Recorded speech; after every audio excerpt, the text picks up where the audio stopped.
something is not working and you are complaining, you are lamenting, you are crying. Why is this thing not working? Hey, after everything I'm doing, after all the work I'm putting into this thing, it is not working. The effort I'm putting into it, it is not working. Hey, instead of lamenting, why don't you sit down?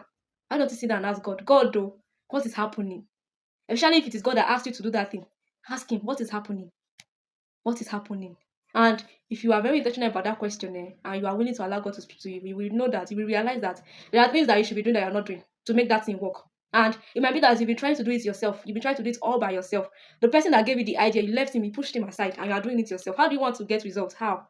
How do you want to get results? It's not possible now, Abby. It's not possible. Someone gave you something to do. It was his idea, right? But then he asked you to do that thing, and then you left the person and said, "Oh, I want to do this by myself. I want to do this myself." Hey, you're shooting yourself in your leg. Oh. Sincerely, you're shooting yourself in your leg. Go back to God. Go and ask Him questions. Ask Him to forgive you. Ask Him to forgive you, and then tell Him to guide you on what to do to ensure that this thing is working. Because He said He should do it, and then I believe there's something He wants to achieve through you, and while doing that thing. So go back to Him. Ask Him to forgive you for running away from Him, for trying to do it all by yourself. Tell Him to teach you what you need to learn from that situation, and then tell Him to give you the right ideas that you need to implement to get the result that you know that you really need to get from that thing that you are doing. So please and please, you can't do anything without God. You can't.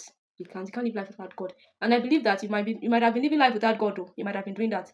But then, if you've been doing that, try to put God in the situation. Try to put God in the equation, and you will see the difference. You will. This is coming from someone that started with God, left God, and then decided to do it with God. This is coming from that person.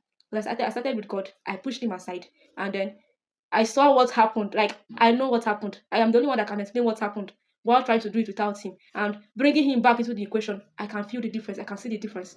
So take it from me. Take it from me. You can't do it without God. If God gives you something to do, you need Him every step of the way. You need Him. You need Him. So thank you for watching, and I believe you learned one or two things from this video. And if you know this video has blessed you, kindly share and then subscribe to my YouTube channel. Bye. I'll see you in my next video.